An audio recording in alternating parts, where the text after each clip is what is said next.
You're listening to a Frequency Podcast Network production. The Brock and Dalby Podcast. This is the Brock and Dalby Podcast. Welcome to Monday. My name is Brock. I'm Dalby. Did you happen to watch any of Back to Beginning, the final Ozzy show this weekend? A lot of clips after it was over. Didn't get a chance to watch the actual, the pay-per-view. Oh, okay, yeah. Because we had birthdays this weekend, but watching a lot of it, this feels like, and I don't think I've said this in a very long time, but if the DVD comes out of this one, this might be a must add to the collection. Yeah, I mean, we watched the live stream, and it kind of had the same vibe as the final Tragically Hip show. Yeah. Of course, Ozzy did come out. He played 5 Ozzy songs and 5 Sabbath songs with the guys from the band, and I think the highlight of the night though was have you seen him playing Mama, I'm Coming Home? It's so emotional. If you haven't seen it, text Ozzy to 762-555. I'll send you the video, but it's so emotional.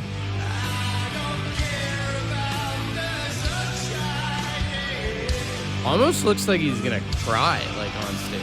Well, and then the camera turns to the fans, and they are crying. Not a dry eye in the house during that one. Is a beautiful moment, and it's one of those things where you think about all the stuff in the world that divides us apart, and then the things that bring us together, like music. It's not to be cheesy, but it was a beautiful thing to see. Well, no, yeah, that's just it. For 4 minutes during that song, no one in the crowd or was watching at home was thinking about any of the other stuff that we fight about on a daily basis. Well, it was funny because I saw all these videos of people crying at the Ozzy show, and then Oasis got back together this weekend, and then there was tons of people crying at that show, and music just is the greatest thing in the whole world, because it's you could be in a crowd of 50,000 people and disagree about politics, genders, all this whatever crap, but you're all here for the same reason at the end of the day. You think about it. On Friday, we watched a grown man eat 70.5 hot dogs. On Saturday, Oasis got together, and we had Ozzy Osbourne's final show.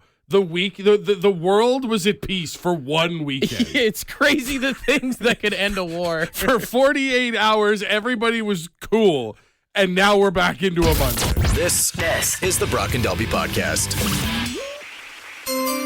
It's time for Brock and Dalby's Draft.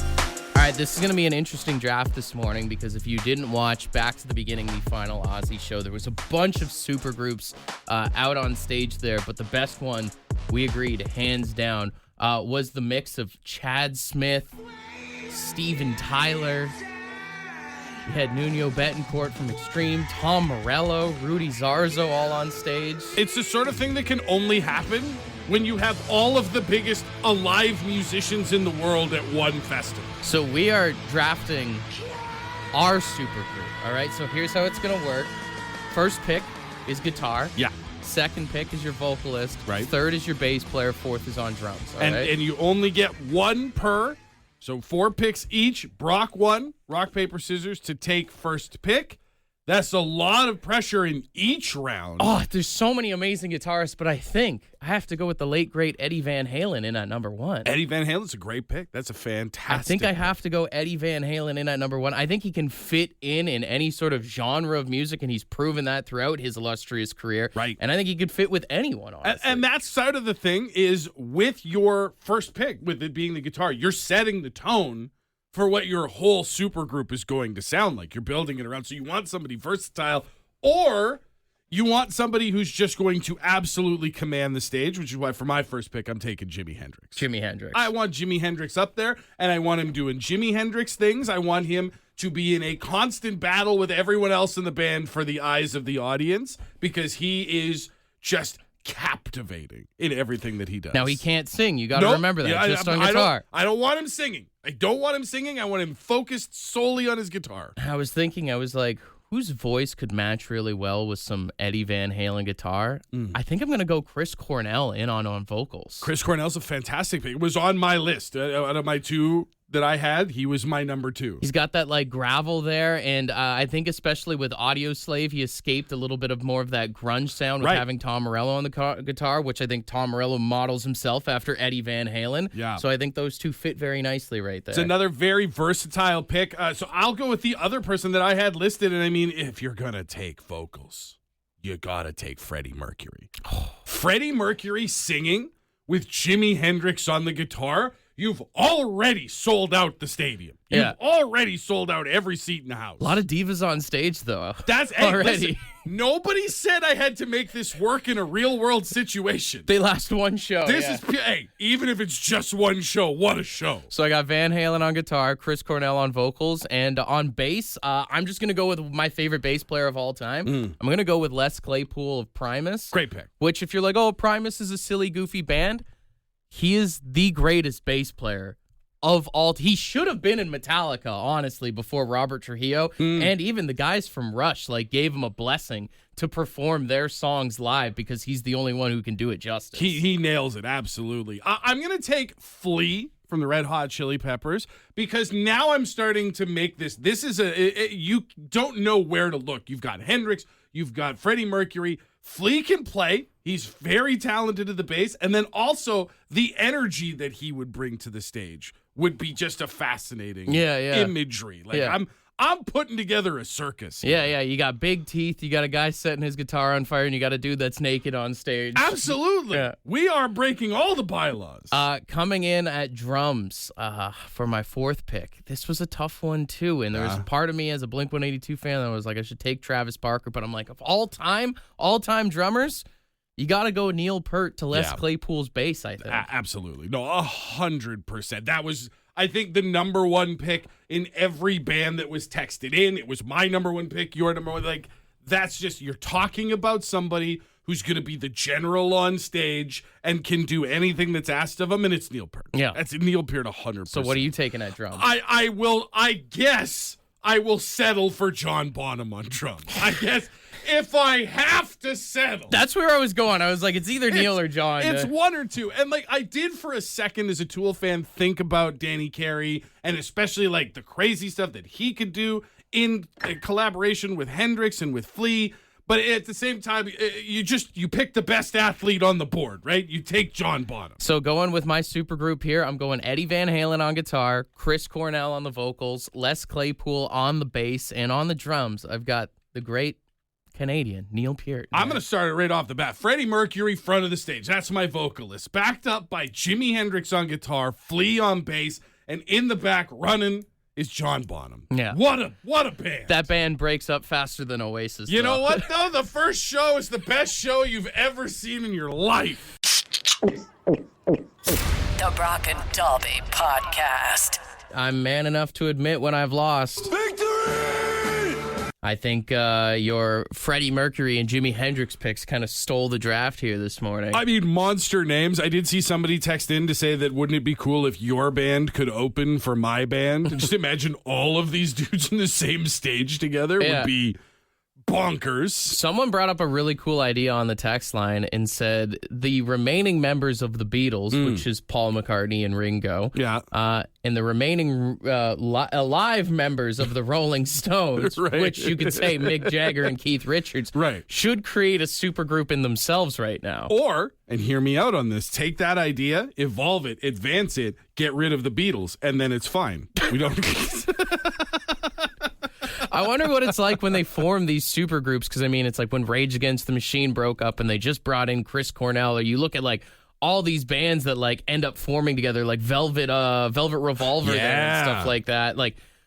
I wonder what that feeling is like when they get together and they're like, are we doing this? Right. Well, especially when it is just one person joining a pre-existing group to sort of fill that spot to become a super group. You've got to feel like you're the kid who's just showed up to a new school. Is that what the U.S. basketball team feels like when they go to the Olympics and they start practicing? The dream team? They're just looking around and it's like, oh my God, are we all really here? Is this happening right now?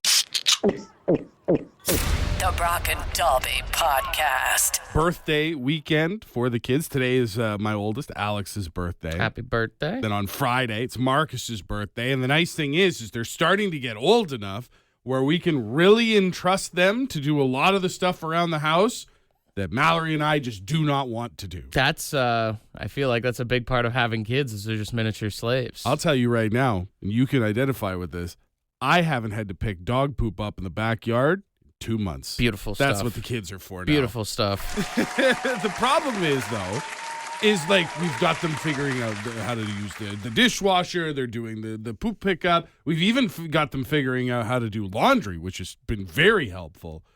But now they're starting to come sort of, hands out like, well, hey, like if I'm going to do these They things, want an allowance? That's sort of it. They're expecting to be paid for their work. And it's got me thinking of like when I was a kid, I started doing laundry at a really young age.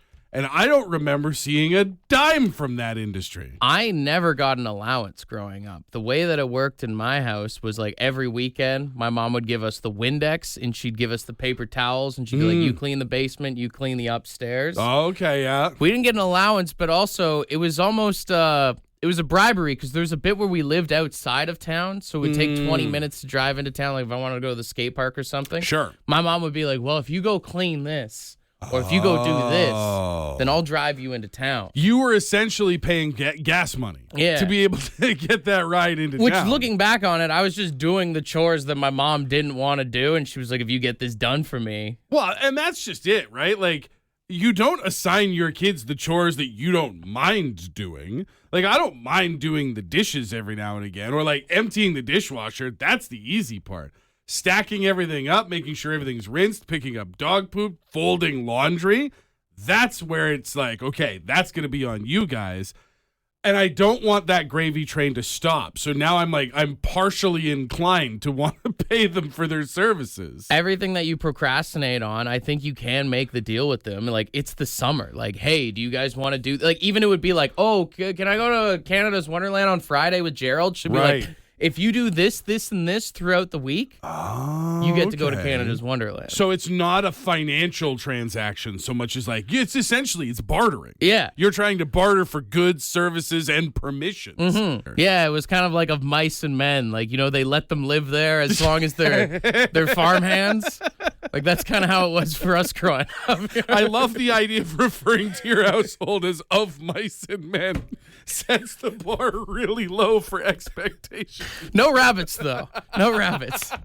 I do like the one text we got in here at 762-555 that said allowance in this economy. It is, honestly, the idea of another expense is not my favorite thing. And the majority of the texts that we're getting are sort of similar to what you were saying of like, you just did stuff around the house because you live here and it's expected of you. Our good friend Ed from the county says, I'll tell you how it was. I got fed. I got a roof over my head. I did barn chores, cleaned the house, did dishes. By 13, I was even helping cook supper. And then maybe in high school, I started getting some lunch money, which he, of course, says went to beer and smokes. Of course.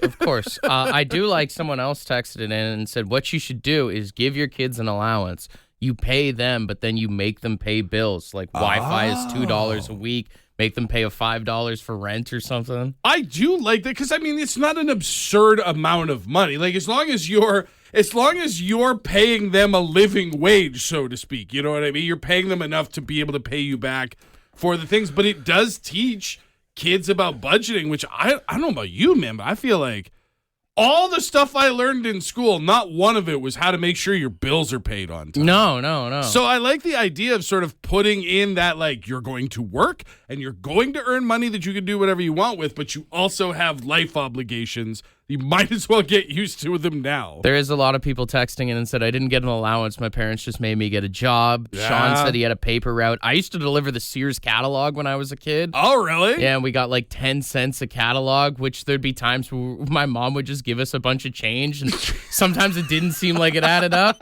This doesn't seem like she would have right all the number. catalogs in her car and drive alongside us as we delivered them to houses as a kid. Well, was she keeping maybe a little bit for gas money? I mean, that would make sense, gotta right? pay the expenses, right? This is your net, not your gain. Yeah.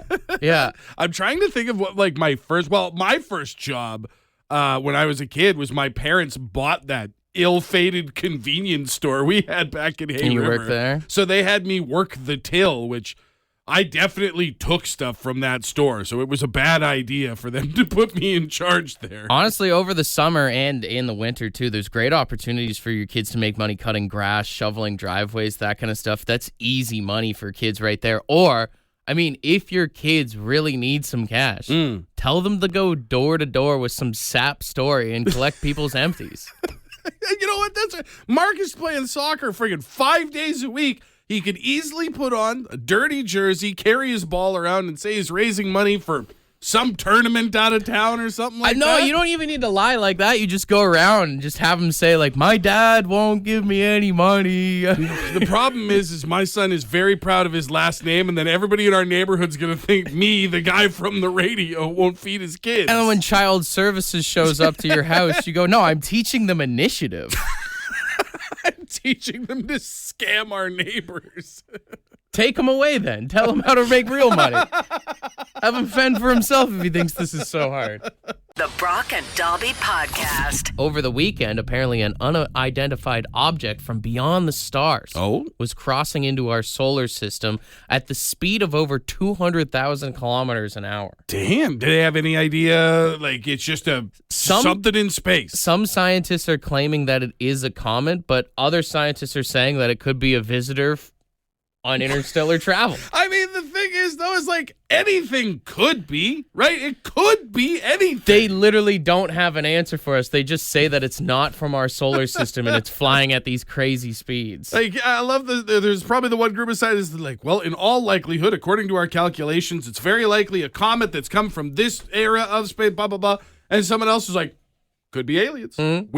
You don't know. Maybe there's another Quebecois planet and they drive as crazy as they do in space as they do on the highways here. Maybe. That's my theory. It's just as possible as any of the other options on the table. This is the Brock and Dalby Podcast. Can we get a round of applause for another victory for one of the most dominant athletes in all of professional sports? Joey Chestnut won again. He set another world record, did he not? He did 70.5, which I think is a record he extended his record for most mustard belts won, but the record is still 76, which he did in like crazy. He's off the mark, sadly, from his usual victory. But I saw something come out of the hot dog eating contest this year, sort of a thought experiment from the PGA of all places. Have you seen this? The debate is, if the competition was you had to eat one hot dog, meat and bun, and then immediately run a 100-meter race. Oh, God. Who would win between Joey Chestnut and Usain Bolt? I mean... You eat the hot dog. It's like 3, 2, 1, go. You've got the fastest hot dog eater in the world versus the fastest man on the planet. Yeah.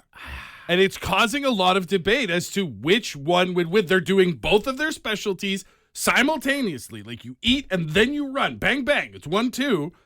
Who would be the fastest of the two? I still want to go with Bolt on his feet, but if he pukes, then it's over, right? If he pukes, it's over. That's disqualification. Standard hot dog eating rules. But you think if Usain Bolt keeps the hot dog down, then he wins. Just on speed alone, like if it was to who gets the 100 meters done first. But then again, how fast can Joey Chestnut eat a hot dog, I guess is the question. So here's a couple of stats that I want to throw at you because this has been haunting me all weekend since I saw the video. Joey Chestnut can eat a hot dog in approximately 1 second. That's crazy. That's meat and bun.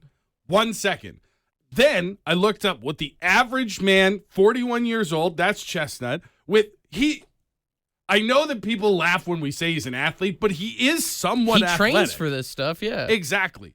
He is expected, we don't know him specifically, but a man of his fitness level and age should be able to run 100 meters in anywhere under 20 seconds. Like 20 seconds is the high end, meaning he could do hot dog and race theoretically in, let's say, 25 seconds. Yeah. Which is bonkers. Usain Bolt's fastest 100 meter is just under 10 seconds. That means he's got 10 to 15 seconds to eat a hot dog, which I think for a normal person who does not eat hot dogs for a living, almost impossible.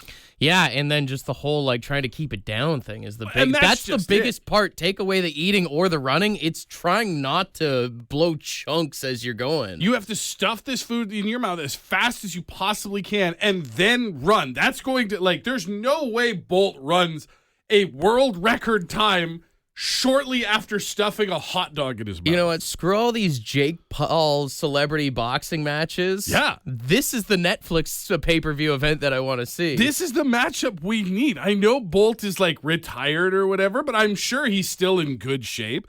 Give him 6 months. Let him go through a training regimen.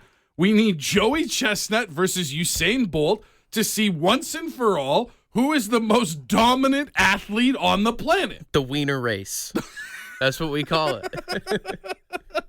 The 100-meter wiener? The Brock and Dalby Podcast.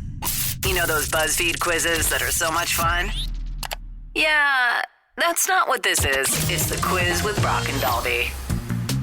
All right, we've talked a lot about Ozzy's final show today, but I was thinking for the quiz, we should see how well you know your Ozzy song. Specifically, can you tell the difference between an Ozzy Osbourne song and a Black Sabbath song, all right? All right. All I'm going to do is just give you the title of a song, and you have to tell me, is it an Ozzy solo project, or was it a Sabbath song, all right? Okay. You ready? No, but the show goes on. Okay, well, No More Tears. That's not me saying that to you. That is the title of the song. I feel like that's Ozzy.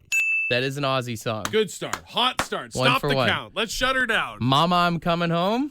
Mama, I'm Coming Home is Ozzy. That is Ozzy. Yeah. All right, 2 for 2. Paranoid. That's Sabbath. Are you sure? I'm not sure about any of these. That's right. Crazy Train. Crazy Train is just Ozzy. That is Ozzy. Yeah. 4 for 4. All right, Children of the Grave. Children of the Grave is Sabbath. That is Sabbath. Okay. There you go. 5 for 5. War Pigs. War Pigs is Sabbath. 6 for 6. Yeah. Bark at the Moon. Bark at the Moon is Ozzy. Final one here. Heaven and Hell. Heaven and Hell. Isn't that Dio? No, hang on. That's neither. That's not Ozzy in any capacity. You're kind of right. That's Dio. It's Ronnie James Dio, but it is Black Sabbath. It's Heaven and Hell. Oh, you're a dick. It's the Forbidden Sabbath.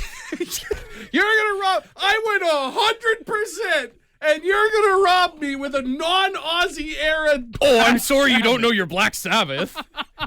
It's technically a Black Sabbath song, is it not? You're a dick. Hate to do it to you, man, but refused. Illegitimate shame bell. It was Ozzy or Black Sabbath. It was not the answer was not Ronnie James Dio. I'm sorry, my friend.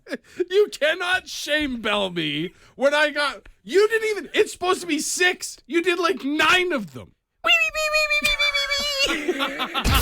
This is the Brock and Dalby Podcast. The Calgary Stampede kicked off this weekend, and the internet is absolutely roasting Prime Minister Mark Carney for his pancake flipping. They had a big pancake breakfast, and they invited him out here, and he hopped on the grill. There you go. It's just absolutely butchers these pancakes.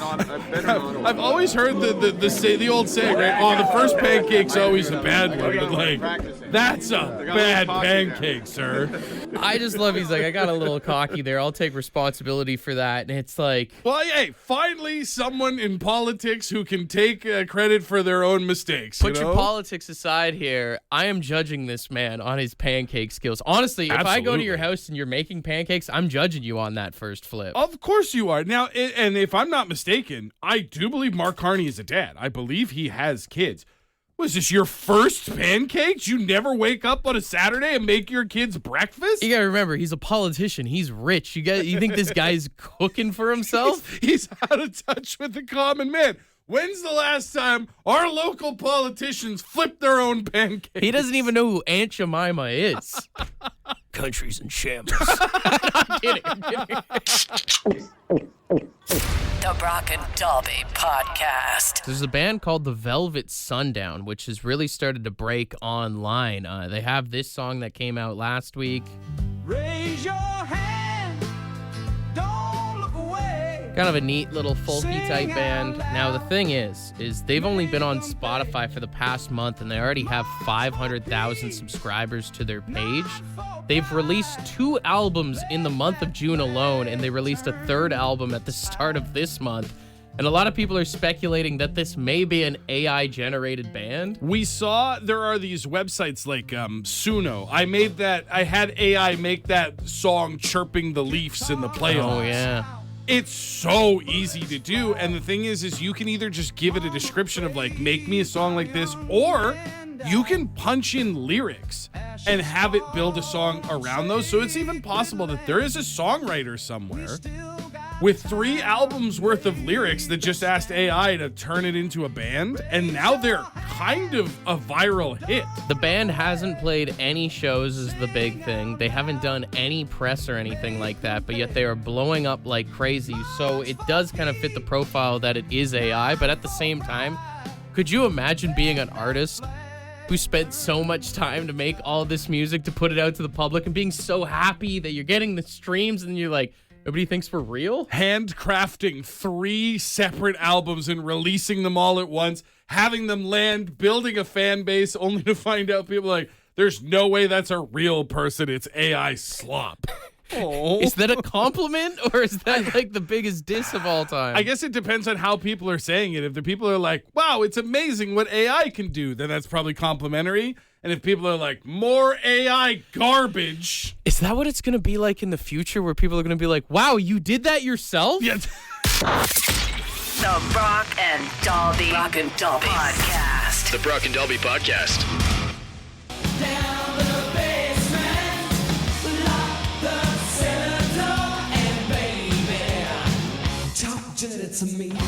Yes, we're bringing back Talk Dirty to Me for $100 in Lotto Max tickets for tomorrow night's jackpot. $65 million jackpot, 8 Max Millions also up for grabs in the draw tomorrow night. If you've never played this with us before, we spun the wheel, and the thing that we need you to pretend to be for Talk Dirty to Me is an old glass bottle of ketchup, all right? We're going to put 10 seconds on the clock, and whichever glass bottle of ketchup has the best dirty talk this morning, well, they win $100 in Lotto Max tickets. And remember, this is about, we're having fun. We're being funny. We're not trying to be like graphic and upsetting. I just want to put that out there. I trust our ketchup bottles today. Well, don't half-ass it now, all right? No, that's true. If you're not one of our bottles of ketchup, you are a judge, so 762-555, let us know who has the best dirty talk.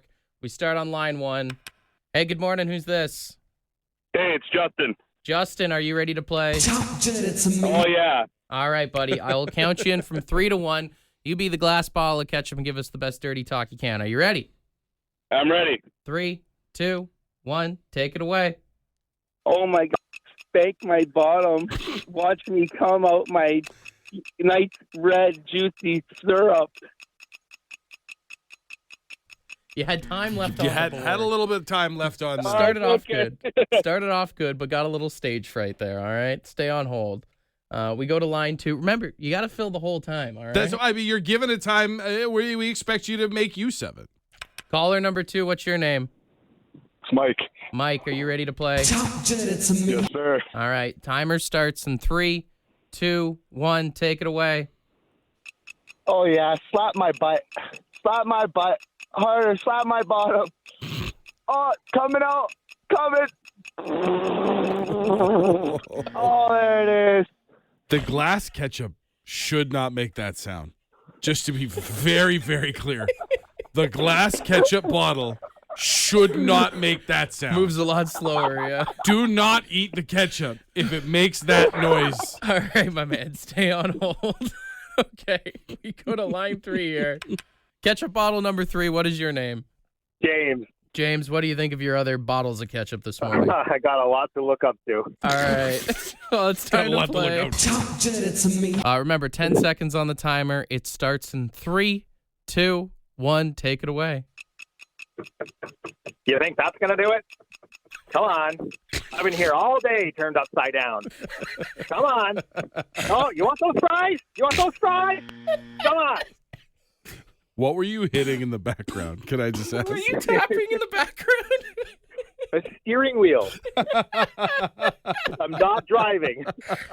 Stay on hold. Good clarification. Appreciate that, James. You want those fries? You want those fries? I like, because the other two, That's so good. I'm not going to lie, Justin and Mike gave it up a little easy. Yeah. You know, that's not indicative of my experience with a glass bottle of ketchup. Whereas James, where it's almost like scoffing at you, like, that's it? Yeah. That's all you've got? That triggered something in me. The text line agrees. It's got to be line 3. Buddy, you get the ding and the round of applause. Oh, good God. And $100 in Lotto Max tickets because you are the winner of. Talk dirty Love you to guys. me. Oh, we love you too, man. If you happen to win the big jackpot, do you love us enough to give us some nickels and dimes? I'll remember you with some donuts, my man. Yeah, I'll And take some it. ketchup. The Brock and Dalby Podcast. Hey,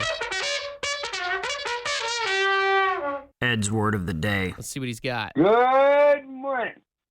Today's word is choleric. Choleric. I think CHOLERIC. Choleric. Choleric. I don't know. Anyways, it's easy to anger, hot-tempered, or irritable. Well, so it's like my ex-wife or just some real dick. I don't know. That's just what does it. Have a great one. Cheers, you're up. Choleric. Choleric is the word. Yeah. It's somebody who has a bad temper, has a short fuse, so to speak.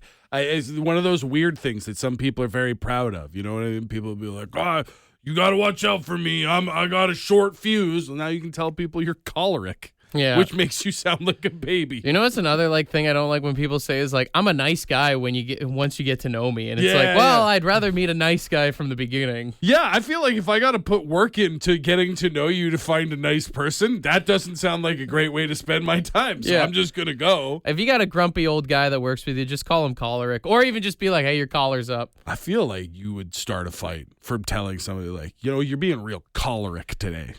Depending on where you work, you could get some money out of that. So try it out for yourself. Choleric. Use it wherever you can, all right? Want to be a part of the podcast? Leave a message on the Bad Line. The Bad Line is the answering machine for the Brock and Dalby Show. To get the number, text the word BAD to 762-555. Thanks for listening to the Brock and Dalby Podcast.